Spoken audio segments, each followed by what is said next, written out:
Bible గ్రంథంలో అనేకమైన ప్రార్థనలు మనకు తెలుసు. మోషే చేసిన ప్రార్థన మనకు తెలుసు. మోషే చేసిన ప్రార్థన ద్వారా ఎర్ర సముద్రం 2 పాయలైంది.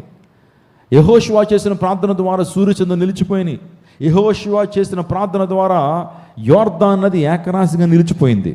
ఇంకా చెప్పాలంటే దావీదు చేసిన ప్రార్థన ద్వారా తన శత్రుత్వము మిత్రత్వంగా మార్చబడింది.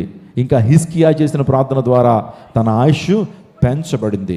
ఎస్తేరు చేసిన ప్రార్థన ద్వారా ఆ దేశం ఏం చేయబడింది? కాపాడబడింది. వారు భయంకరమైన కుట్రలోంచి బయటకు రాగలిగారు. నా ప్రియదర్శనాగమా, యేసుక్రీస్తు ప్రభు వారు ప్రార్థనా జీవితాన్ని కలిగినటువంటి వాడు.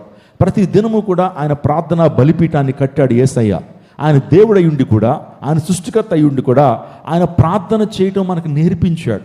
మనందరూ కూడా ప్రార్థన చేయాలి, ఆయన మాదిరిగా పెట్టుకోవాలనే ఉద్దేశంతో ప్రభు యేసుక్రీస్తు ప్రభు వారు ఆయన ప్రార్థనా జీవితాన్ని కలిగినటువంటి వాడు. అపోస్తలులు ప్రార్థనా జీవితాన్ని కలిగినటువంటి వారు.